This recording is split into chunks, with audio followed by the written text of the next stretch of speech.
Less than 48 hours ago from shooting this video, President Joe Biden delivered what may be his final State of the Union address. This speech was received with criticism, praise, and controversy. I say, stop it. Stop it, stop it, stop it. It lasted over 65 minutes and is one of the longest in history. I know it may not look like it, but I've been around a while. Now, I've seen a lot of videos analyzing the policy in this address, but I have yet to see a video that assesses the technique behind the policy. So by the end of this video, we're going to peel back the layer to uncover how Biden said what he said and the specific communication tactics he used to make this moment as special as it was. Let me quickly say I do not own the State of the Union footage, so I won't be sharing the whole entire thing. Rather, I'll be sharing short clips from the very first second all the way to the very end. If you want to watch the entire thing in full, you can. It's just over an hour. There are so many versions on YouTube. I'm using CNBC Television's version, so I'll put the link in the description below. All right, let's hop into it.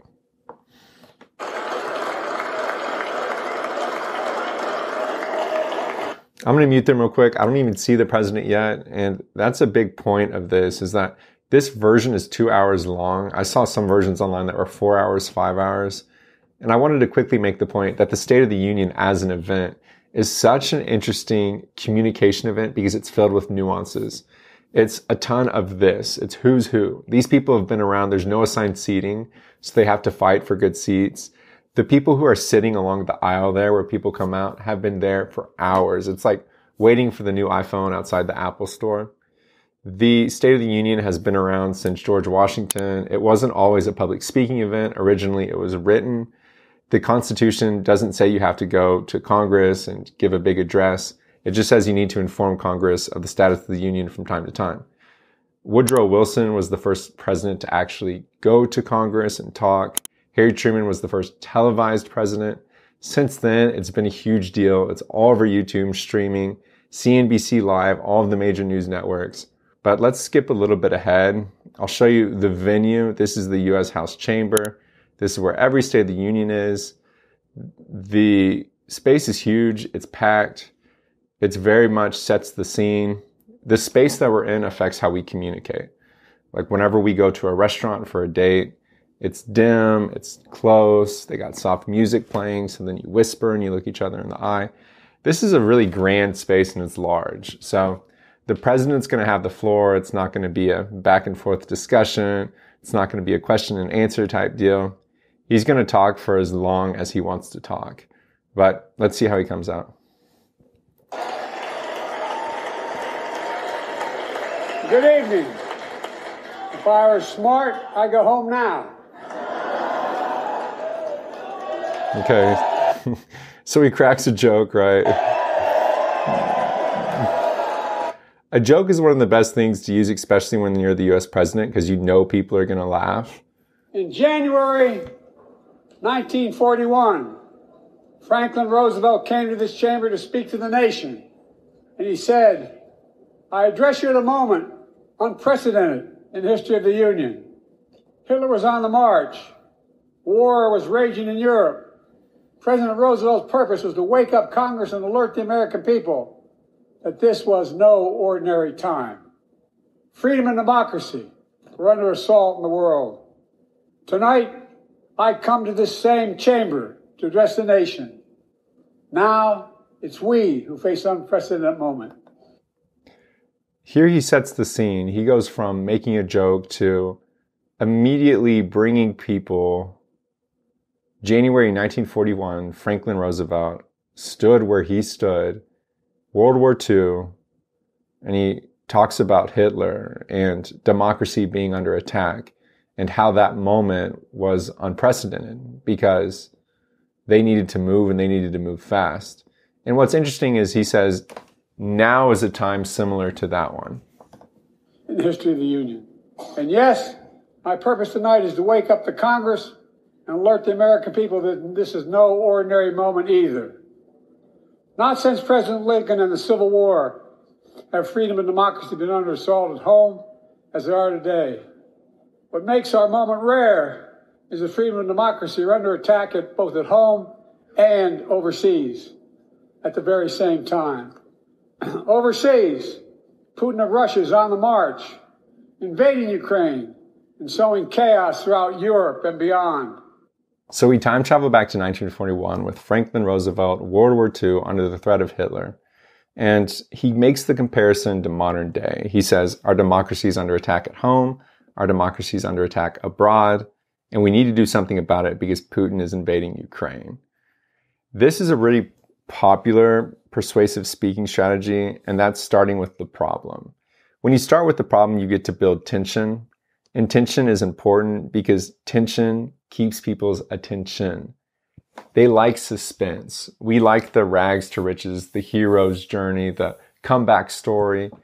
We love to be able to see a narrative. So he tells Congress his purpose is... It's we who face an unprecedented moment in the history of the Union. And yes, my purpose tonight is to wake up the Congress and alert the American people that this is no ordinary moment either. Not since President Lincoln and the Civil War have freedom and democracy been under assault at home as they are today. So this is the time. We need to wake up, and he's establishing urgency. So with urgency comes need. And there are, a little bit later, you see this language of need, of how we must do things. I'll show you. America stood strong and democracy prevailed. We must be honest. The threat to democracy must be defended. My predecessor and some of you here seek to bury the truth about January 6th. I will not do that.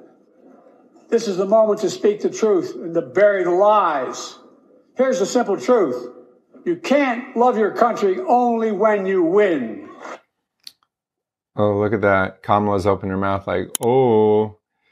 See, that line, you can't only love your country only when you win. That was a big line from this speech. But a little bit before this, he says, we must be honest about the threat of democracy. We must defend it. It's this language of now's the time. He says, this is the moment to speak the truth and bury the lies. From the jump, he's setting the scene.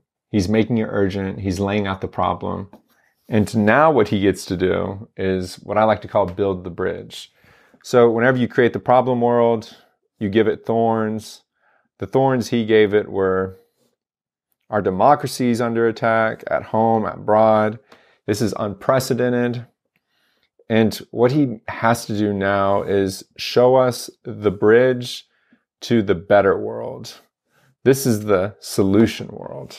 And he has different building bridge blocks that I'm going to show you that are pretty unique to him, but also a pretty popular persuasive strategy. Him and his speechwriters, they fit it together quite nicely. But he has to start by saying, I want you to imagine what the future could look like. And then once he puts his audience in that imagination place, then he can start to get at them via stories, because those stories appeal to human emotion or logic or some type of, hey, you can trust me, the credibility flair. Let's see how he starts.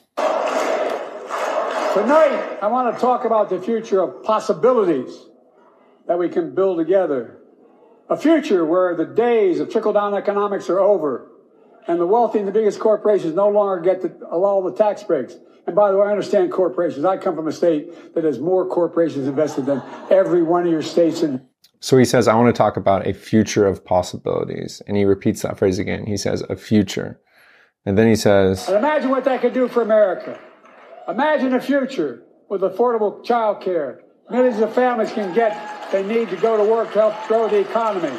Imagine a future with paid leave, because no one should have to choose between working and taking care of their sick family member. So imagine this, imagine that, imagine this. Imagine the future of home care and elder care and people living with disabilities, so they can stay in their homes and family caregivers can finally get the pay they deserve. So now he's saying, hey, there's a problem. This is an urgent time. We need to act fast. This is unprecedented. I want you to imagine what we could do. And we begin to walk this bridge. This is the bridge of reason. This is the bridge of persuasion. This is how you take an audience to the solution world. He does this with three main ways. I'll quickly touch on the three of them. The first one I'll touch on is story. This is less than 7 minutes into his speech. Joining us tonight is Latoya Beasley, a social worker in Birmingham, Alabama. 14 months ago, she and her husband welcomed a baby girl thanks to the miracle of IVF. She scheduled treatments to have that second child. The Alabama Supreme Court shut down IVF treatments across the state, unleashed by a Supreme Court decision overturning Roe v. Wade. So he shares the story of a woman named Latoya Beasley, who lived in Birmingham, Alabama, and her husband built a family via IVF. They were going to have another kid, but then they couldn't because Roe v. Wade got overturned. And from this story, he segues into discussing a key issue of his campaign, which is reproductive rights. And then less than 30 seconds later, he shares another personal story. Joining us tonight is Kate Cox, a wife and mother from Dallas. She's become pregnant again and had a fetus of a fatal condition. Her doctor told Kate that her own life and her ability to have children in the future were at risk if she didn't act. Because Texas law banned her ability to act, Kate and her husband had to leave the state to get what she needed. What her family got through should have never happened as well, he says. So this is an additional story about that same issue. And this practice of bringing guests in is really interesting because it seems like they're just introducing the guests like, hey, tonight we have blank from blank, it's great to have her. But actually, it's the start of a story that appeals to our human emotion much differently than if we were to talk about a certain disagreement or a certain policy or a certain law that needs to happen. What he's saying is this thing actually affects people. And to prove it to you, it affected her personally. Oh, and guess what? It also affected her. So appealing to emotion is quite interesting. And this isn't limited to women's rights. A little bit later on into the conversation, he starts talking about a factory in Illinois. I'll show you that real quick. A great comeback story is Belvidere, Illinois, home to an auto plant for nearly 60 years. Before I came to office, the plant was on its way to shutting down. Thousands of workers feared for their livelihoods. Hope was fading. All right, he's setting the stage there. Thousands of workers feared for their lives. Hope was fading. He wasn't in office yet, but then he comes into office. When I was elected to office, and we raised the Belvedere repeatedly with auto companies, knowing unions would make all the difference. The UAW worked like hell to keep the plant open and get these jobs back, and together we succeeded. Instead of auto factories shutting down, auto factories reopening, a new state-of-the-art battery factories being built to power those cars there at the same. Boom. Comeback story. They did it. He said they worked like hell, but we got it done. And then shortly after this, he says, Sean, where are you? Stand up.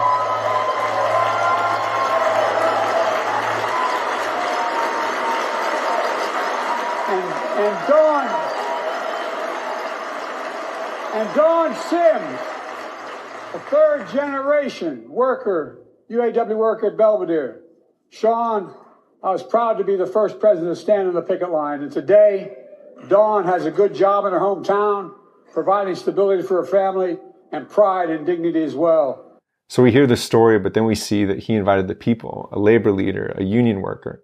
And it hits close to home because the worker now has a job in her hometown and she gets to provide stability for her family. And then he segues into talking about rebuilding the middle class and labor law. Both of these are just small samples. He uses guests to talk about race relations in Selma, to talk about minimizing school shootings with someone from Uvalde. He talks about the power of education. And it's fascinating. So he's using human emotion, he's using stories to be able to build this bridge from the problem world to the solution world. And another way he does this, which is a little different, but it's appealing to logic with a ton of numbers. Private companies are now investing billions of dollars to build new chip factories here in America, creating tens of thousands of jobs. Many of those jobs paying $100,000 a year and don't require a college degree.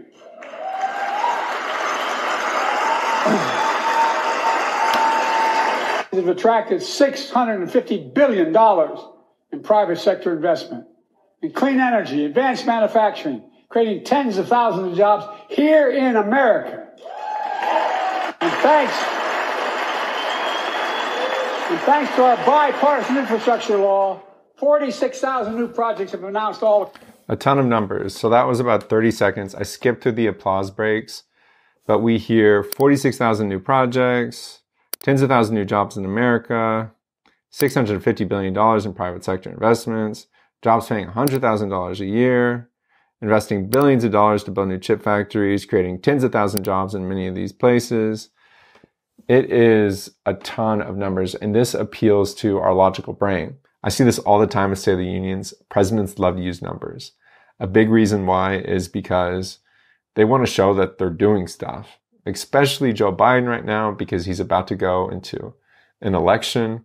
Like, this is a campaign speech for him. So he's wanting to provide illustrations of all that he's done. Also, numbers don't lie. And logically, whenever we hear, he really emphasized the B on billion, right? In fact, my policies have attracted $650 billion. Billion. Like, he hits that hard. Our brains, whenever we hear numbers like 650 billion, it's like, whoa. So this is much different than the stories. He's appealing to the logical brain. Tons of numbers. I'll show you another instance. I'm cutting our carbon emissions in half by 2030, creating tens of thousands of clean energy jobs, like the IBEW work is building and installing 500,000 electric vehicle charging stations. Conserving 30% of America's lands and waters by 2030. And taking action on environmental justice fence line communities smothered by the legacy of pollution. And pattern after the Peace Corps and AmeriCorps, I launched the Climate Corps to put 20,000 young people to work. All right, 20,000 young people by 2030 taking action, 30% of America's lands, 500,000 electric vehicles, cutting carbon emissions by half by 2030. It's just a ton of numbers close together. It appeals to our logical brain. It's an interesting trend in State of the Unions, but in particular, Biden really leaned into this. He really showed off a lot of what his administration was doing, which is smart. And I think a big reason this stood out to me is oftentimes he really emphasizes those numbers. 650 billion. He says 500,000 electrical vehicles. Energy jobs, like the IBEW work is building and installing 500,000 electric vehicles. 500,000. So regarding his cadence, it's one of the only times he slows down, other than what I'm about to show you, and that's whenever he does his labeling. So he appeals to the logical brain with numbers, and then he uses this thing called labeling, which gives him a ton of credibility. So I'm going to show you a phrase he uses often. More than 1 million American lives of loved ones, millions left behind. A mental health crisis of isolation and loneliness. A president, my predecessor, failed the most basic presidential duty that he owes to American people, the duty to care. I think that's unforgivable. I came to office determined to get us through one of the toughest periods in the nation's history. We have. It doesn't make news in 1,000 cities and towns. The American people are writing the greatest comeback story never told. Then a little later, he goes on and uses this phrase again. No longer be denied health insurance because of pre-existing condition. Well, my predecessor, and many in this chamber, want to take this prescription drug away by repealing Affordable Care Act. I'm not going to let that happen. Okay, he leans into the mic. One of the only times he leans into the mic, he says, I'm not going to let that happen. Because before that, he says, my predecessor tried to take away prescription drugs by repealing Affordable Care Act. Now, a little bit later in the speech, we hear the same phrase. My predecessor told the NRA he's proud he did nothing on guns when he was president. Oh. After another shooting in Iowa recently, he said, when asked what to do about it, he said, just get over it. There's his quote, just get over it. I say, stop it. Stop it, stop it, stop it. Energy, high energy. Stop it, stop it, stop it. But before that, he says my predecessor. So he actually says my predecessor. Let's see how many times. I wrote it down here. 14 times in the whole entire speech. He doesn't refer to Donald Trump once. I'm guessing he and his speechwriters said, we're not going to give him free press because that's something that Donald Trump particularly is really good at, is getting press.